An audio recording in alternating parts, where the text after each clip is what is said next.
이상하지 않나요? 왜 늘 이해하는 사람은 같은 사람일까요? 회사에서 누군가 실수를 해도 당신이 수습합니다. 가족 모임에서 분위기가 어색해지면 당신이 먼저 웃으며 말을 건넵니다. 친구가 약속을 취소해도 괜찮아, 다음에 보자라고 말하는 건 늘 당신입니다. 왜 그럴까요? 왜 그런 역할은 항상 같은 사람에게만 돌아오는 걸까요? 당신이 특별히 원해서가 아닙니다. 당신이 선택한 것도 아닙니다.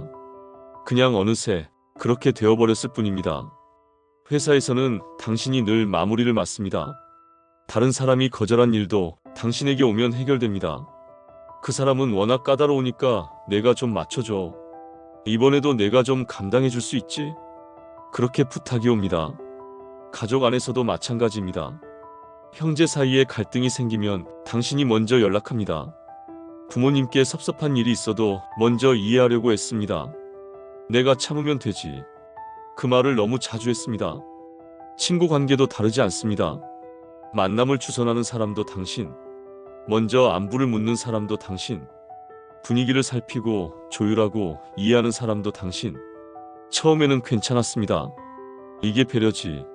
이게 성숙한 거지. 그렇게 생각했습니다. 하지만 시간이 지나면서 뭔가 이상해졌습니다. 당신만 계속 그 역할을 하고 있었습니다.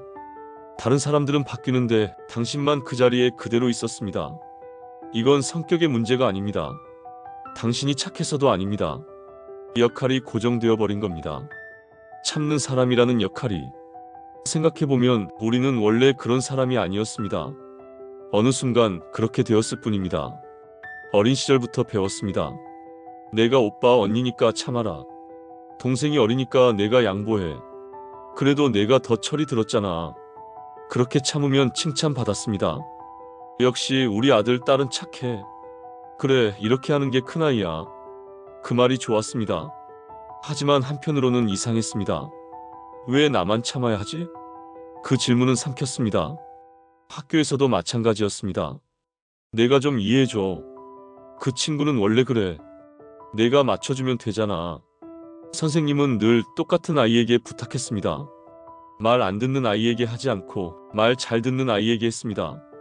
왜냐하면 당신은 들어주니까요. 그렇게 또 배웠습니다. 참는 것이 옳다고. 갈등을 만들지 않는 것이 성숙함이라고. 내 감정은 뒤로 미루는 것이 배려라고. 직장에 들어가서도 달라지지 않았습니다. 이번 거는 내가 좀 맡아줘. 다른 사람 시키면 말 많은데 너는 괜찮지? 내가 일 잘하니까 믿고 부탁하는 거야. 그 말은 신뢰처럼 들렸습니다. 하지만 사실은 요구였습니다. 당신이 거절하지 않을 거라는 확신이었습니다. 그래서 또 참았습니다. 남들이 안 하는 일을 맡았습니다. 불합리해도 조용히 처리했습니다. 화가 나도 표정을 관리했습니다. 가족 안에서도 똑같았습니다. 엄마 아빠는 괜찮아. 내가 참으면 되지 뭐. 가족끼리 무슨 따지고 그래. 그 말을 하면서도 가슴 한편이 무너지는 걸 느꼈습니다. 하지만 내색하지 않았습니다.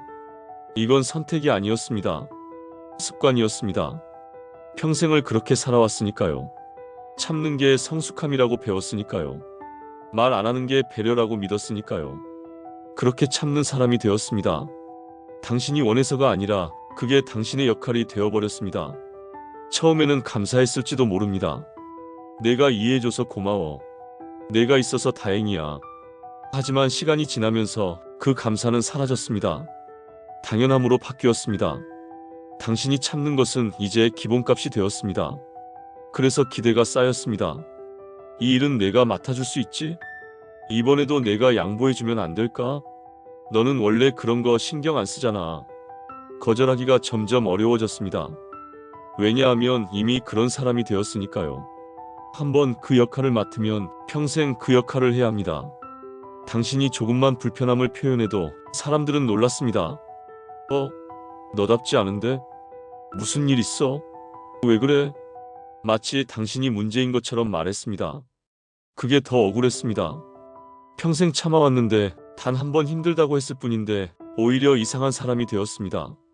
그래서 다시 참았습니다. 내가 예민한가 보다. 내가 너무 심하게 받아들였나? 스스로를 의심하면서 참는 사람은 편한 사람이 됩니다. 그 말은 듣기 좋지만 실은 가장 슬픈 평가입니다. 편하다는 건 신경 쓰지 않아도 된다는 뜻이니까요. 당신의 감정은 계산하지 않아도 된다는 뜻이니까요. 그렇게 당신은 관계 안에서 투명해졌습니다. 있어도 없는 것처럼 여겨졌습니다. 하지만 정작 당신이 없으면 모두가 불편해했습니다. 당신이 그 빈자리를 늘 채워왔으니까요. 그래서 어느 순간 사람보다 혼자 있는 시간이 더 편해졌을지도 모릅니다. 사람을 만나면 에너지가 빠져나갑니다. 말 한마디에도 신경 쓰고 분위기를 살피고 누군가의 기분을 챙기느라 혼자 있으면 그럴 필요가 없습니다. 누구의 기대도 신경 쓰지 않아도 됩니다. 그게 편했습니다. 하지만 한편으로는 슬펐습니다. 내가 왜 이렇게까지 지쳤을까? 이 질문 앞에서 답이 잘 나오지 않았습니다. 당신은 평생 착하게 살았습니다. 성실하게 일했습니다. 책임감 있게 행동했습니다. 그런데 왜 이렇게 허무할까요? 왜 돌아오는 게 없는 것 같을까요? 왜 나만 손해보는 것 같을까요? 이건 당신의 착각이 아닙니다. 실제로 그랬을 가능성이 큽니다. 왜냐하면 참는 사람에게는 부탁이 계속 쌓이지만 감사는 오래가지 않기 때문입니다. 처음 한두 번은 고마워합니다. 하지만 세 번째부터는 당연하게 여깁니다. 너는 원래 그런 사람이니까. 그렇게 당신의 배려는 기본값이 됩니다. 반면에 평소에 참지 않는 사람이 한번 배려하면 크게 감사받습니다. 어머, 이 사람이 이렇게까지 해주다니. 똑같은 행동인데 평가는 다릅니다. 왜냐하면 기대치가 다르니까요. 그래서 참는 사람은 더 많이 해도 덜 인정받고 참지 않는 사람은 조금만 해도 크게 인정받습니다. 이게 불공평하게 느껴지는 이유입니다. 당신만 늘 똑같은 역할을 하고 있는 이유입니다. 나이가 들수록 더 외로워지는 이유도 여기에 있습니다. 사람들은 당신이 늘 괜찮은 줄 압니다. 그래서 묻지 않습니다. 괜찮아? 라고. 당신은 늘 괜찮다고 했으니까요. 그렇게 당신의 고통은 보이지 않게 됩니다. 혼자 감당하는 게 익숙해집니다. 그러다 보면 정말 힘들 때도 말할 수가 없습니다.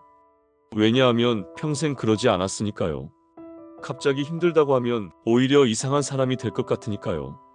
그래서 또 참습니다. 이 악순환이 당신을 점점 더 고립시킵니다.